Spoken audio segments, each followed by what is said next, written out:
Hey, Brent, welcome back to the show. I am so excited to dig into these numbers and find out what's really going on. Well, I like making the media be embarrassed for just lying to us. So that's what we're going to do today. And that's, I mean, honestly, I've been in this game. I did my first race 32 years ago. God. And I've never seen, when this thing came out and you texted it to me, I was like, I'm reading this wrong. I need my glasses, because this is not the media narrative. This is just, and so we'll get into it. I want to read everyone, though, the executive summary, and then we'll go from there, because there's a lot of stuff to break down. But you wrote, Democrats are living on a different planet when it comes to the issue of deportation and ICE enforcement of federal laws to remove those here illegally. Most voters are on the side of the issue, and Democrats are taking a drastically opposition position on every issue. A huge majority, this is a key thing, and we'll get into the specific numbers, but this is what you guys write. A huge majority of voters strongly believe people who came into the country without permission broke the law. Doing so, proving the term illegal, is how Americans term the topic. They support deporting them back to their country of origin. Again, not what we hear all the time. This is huge. It says, and a majority supports ICE enforcing federal immigration laws. I mean, honestly, when I saw this, Brent, I was like, I don't know, like, am I reading this wrong? Did I skip a class? Like, what? So let's kind of get into this first and foremost, because there's three key takeaways that you guys have in the executive summary, and then we'll break down slide by slide what you have here. You know, 73% say entering the U.S. without legal permission is breaking the law. I was at the White House briefing yesterday, and reporter after reporter was asking, well, is the president just going to focus on people with criminal records and not the housekeepers and the landscapers? And to which I was like, that's pretty demeaning, because you're basically saying housekeepers and landscapers are illegal. Yeah, as I look at the data and try to suss out how did we get to this place, this question to me is the foundational problem with our inability to have a conversation with Democrats on this issue. Because this is not about whether it's something that we like or don't like. It is literally, do you agree with the definition of what legal and illegal means? Like, this is a dictionary conversation, not a policy stance conversation. And you have 22% of the electorate that is saying, no, if you didn't have permission, you come across the border without it, that is not considered illegal. Like, how do you have a conversation and a discussion with these people when you can't even have a conversation about what does legal mean? I feel like I'm back in the eras when I was a kid of Clinton defending himself, saying, well, we have to figure out what the definition of is before we can talk about his indiscretions. And that's exactly where we are today with this. You know, as I dug into the data and tried to figure out, like, what is the real challenge here with why the Democrats are so out there on this topic, on just this, what is legal and what is illegal.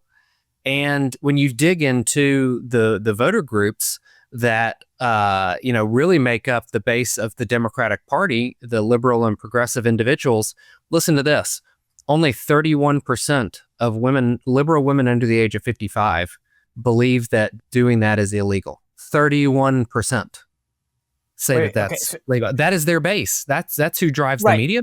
That's who sits in editorial rooms. That's who runs universities. Like, this crazy demographic of younger liberal women under the age of 55 that are progressive, control the institutions, which is why the media has this wild position, because they don't think it's actually illegal. Well, and that's the key thing, right? We don't agree on the definition. You hear them say all the time, whether it's like Don Lemon or others, and they'll say, well, they're in the country illegal. And he goes, it's not breaking the law. And it's like, yeah, actually it is. What is it? Title US 10. I mean, like they'll cite it for you, but like, that's what I do agree with you on. Like, there's a fundamental disagreement on the left about whether or not it's illegal or not. Yeah. And then how do you go from there? But it's also the legal term. Like, if you're not in this country with permission, and the thing that I find fascinating, Brent, and I want to get into the data more than anything, but I find this analogy so apt.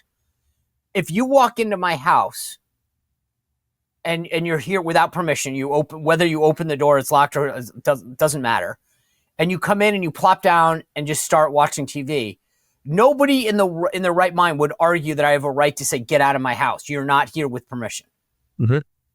But yet, when we discuss coming into the country, it's like, yeah, but it's not really illegal. It's like, well, wait a second. Why? I know it's a grander scale, but why wouldn't you think twice? If somebody said, I'm going to come into your house. I mean, I watch all these funny videos. There's a guy who addressed like a teacher or administrator on a school, and she goes, you can't be here. And he's like, why? And she goes, because you're not allowed. And it's like, well, wait a second. So you're not allowed on school grounds, but you can come into this, but you'll then go out and protest someone's right to come into the country illegal. To me, the issue isn't even agreeing. It's consistency. The left they don't think that you should be in their house. They don't think that you should be on their school property. They don't think that you should be in institutions that they belong to, but you can come into the country.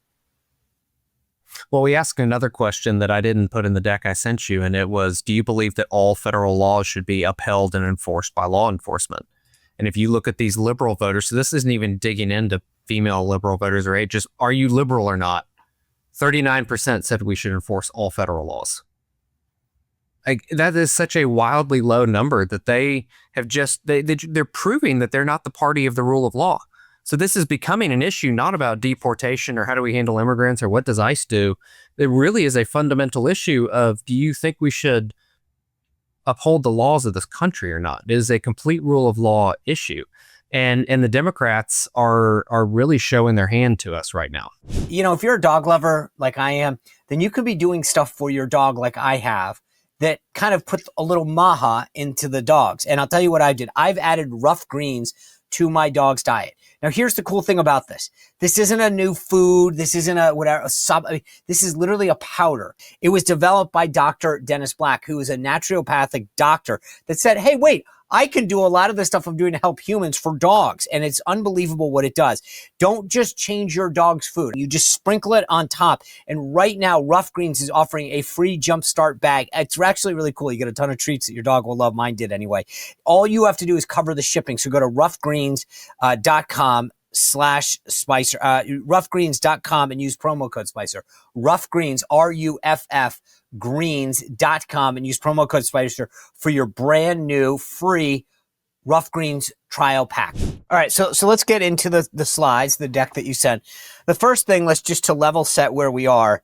You guys looked at the generic ballot, okay? Overall, you've got what, Democrats up 4, is that right? Mm-hmm. Correct. And where does that stand historically? Should we be freaking out? Should we have our hair on fire? Should we be going, It's not nearly as bad as this point in 2018, so Trump's first midterm. It's not as good, but not by a ton, of 2022. You also have to take into consideration that this national polling on the generic ballot matters less now than it ever has because of all the redistricting that has gone on. It really only matters what's happening within the congressional seats. That's always been the case to an extent, but there were enough of them that you could socialize this number and kind of get an idea of what was going on in these individual congressional districts. And I mean, we're involved in the bulk of the top 10 most important congressional seats in the country, and it's not that bad. So we're starting out at a pretty decent point. And I believe this issue, if we prosecute it well and we make the Democrats look radical like they really are on this topic, it could actually be a political asset for us, not a liability. I mean, I'm looking across, right? So Republicans among swing voters have an 8-point advantage. Democrats, that if you look at, they have 93% of Democrats came home, right? So that's not surprising. And 89% of Republicans are going to vote for Republicans. Okay, that's pretty much, I guess. The independents, what a little worries me, which is Democrats have a 14-point edge. So should I be worried? Here's the problem with independents, though. Most of them are veiled partisans. Right. They just wear a zip-up jacket over their red or blue jersey.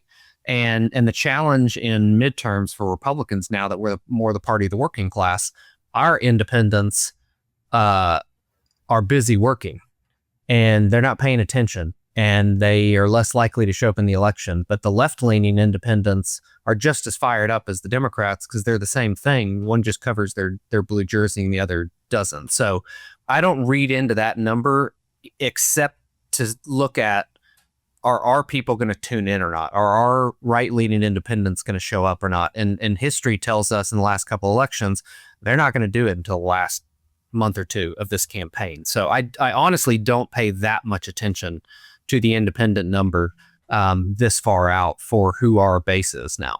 You know, you said something that's important because the media doesn't understand this and or doesn't want to share it with people. But most independents vote one way or the other. They just don't want to be associated with a political party.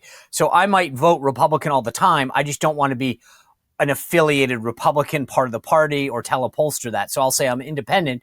But the reality is 9 times out of 10, I'm voting Republican, right? Assuming you show up, which is our challenge, right, with right-leaning independents. All right, so let's get to the next kind of issue that I think is important here, which is you wrote, this is the question, illegals breaking the law opinion. 3/4 of Americans believe those who came here illegally broke the law. Democrats are 48 points outside the mainstream. This is what we were talking about, but break this down. Yeah, so 73% of voters said coming in without permission is breaking the law. 22% said it's not. Half of Democrats agree that it is not breaking the law. And then when you dig into the other subsets of voters, particularly their base of younger, more liberal women, that number skyrockets. So we're having a different conversation. 82% of swing voters are with Republicans. 70% of independents are with Republicans on the fact that is considered breaking the law. So when we talk about messaging, there's a debate, I think, among a lot of people. Do we call out them, saying Democrats don't even think it's illegal to come into the country without permission? Or do we talk about our solutions, right? And I think there's a little bit of hybrid. And one of the things that there's some disagreement I see among folks on our side is that we're not sure whether we attack them for their out of the mainstream position or we highlight our solutions. You definitely attack. Because and the reason you attack, anger is the number one motivator of somebody showing up to vote. They're really angry at something. That's why we've lost a bunch of special elections since then, because 90, I forget what the number is, but 91% of Democrats have a very unfavorable opinion of Donald Trump. Like they could almost go no higher in how much they hate this guy. That is a motivating factor to cause those people to show up to vote in these special elections. So we have to do the same thing to our base. Us saying, here's my 4-point solution is not going to make them angry. They have to be angry at the Democrats who are radical and extreme. It's the exact same reason that the U.S. presidential election closed with Kamala Harris is for they, them, and Trump is for you. Not because transgenderism is converting 1 of every 2 Americans, but because that issue became a proxy by which we could say, look how radical these Democrats are. They are way outside the mainstream. They are not for people like you. And this issue gives us that opportunity. The problem with Republicans is we have a lot of folks who have really thin skin, and they're not up for the fight. And they fight a little bit, and then they get some pushback, and they go, ooh, I got to pivot, or I got to go and say, well, maybe we should just arrest the ones who have killed people and let the other illegals stay here. No, this is an issue where this polling data proves that Americans say get rid of all of them. And that's what I find fascinating in all of this is that I think one of the things that I found fascinating about the president's interview with NBC is this idea of a softer touch. Doesn't mean you go soft. It just might mean you don't have to be as aggressive. They still want them removed, right?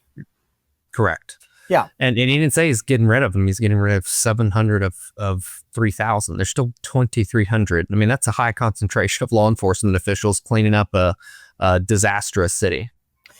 So one of the things that was very unfortunate, I guess it's 48 hours now. There's this illegal that killed 4 people in Indiana, and he had a driver's license. He came in through the CBP One app that Biden set up. He got a driver's license, a CDL, a trucker's license through the state of Pennsylvania, and 4 Americans are dead.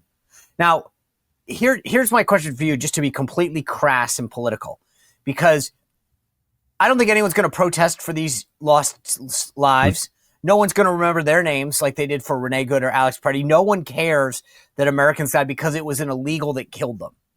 But what should we do to message? Because that gets back to the fight part of what you're advocating for. Why aren't we out there saying there are 4 dead Americans and shame them and say they came in because of your policies?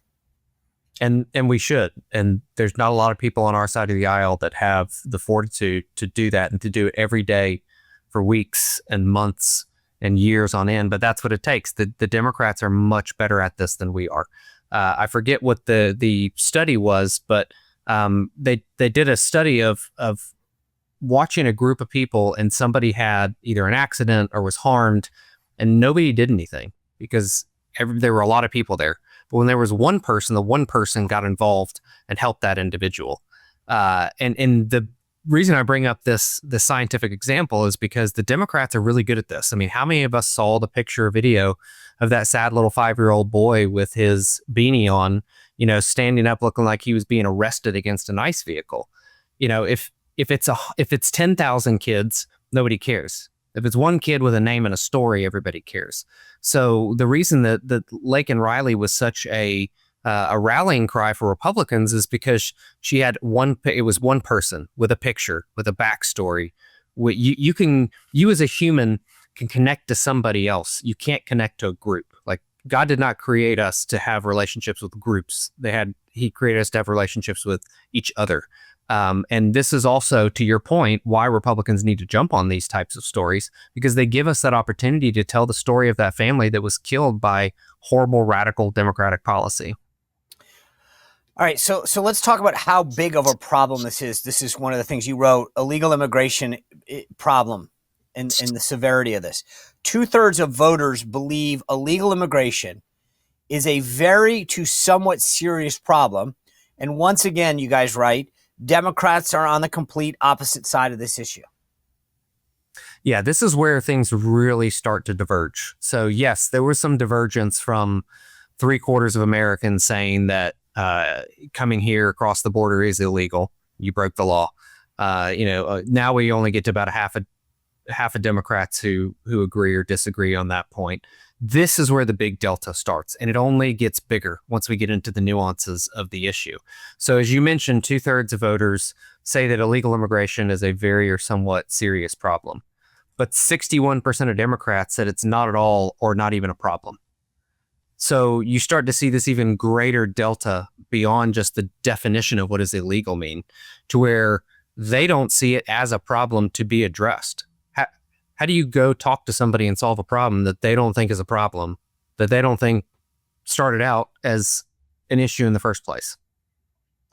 Well, how do you? I mean, I guess, here's my question. Seems to me that there's 3 buckets. There's the Republicans that are largely in agreement that you are illegally in this country and it is a problem.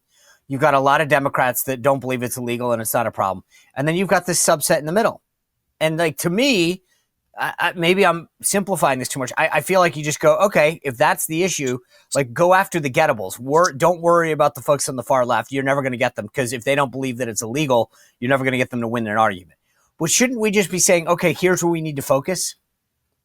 Well, we should, but it takes the thick skin, because the media is in that small minority of people who don't think it's breaking the law. They're in the large majority of Democrats who think it's not a problem. And so if you go out there as a Republican and you take the right position on this issue, which is where the bulk of voters are, and it can swing a midterm in our favor if we execute this properly, you just have to be able to take and totally tune out the media. That's the real problem that Republicans have, is they are too sensitive to what they see in the media being said about them. That's something that Donald Trump actually doesn't care about. And that's why he's so successful on this issue. When you guys put this out, I saw the White House and a lot of people jump on it and say, these guys at Cygnal, but it doesn't seem to jive with a lot of the other, what is the wording different? Why is it that ABC and all these other pollsters aren't seeing the same thing? Well, part of it's in the question wording. Yeah. You can write a question and basically get any results you want. We socialized this internally as a team and spent a lot of time on the wording that we thought was defensible and as unbiased as possible.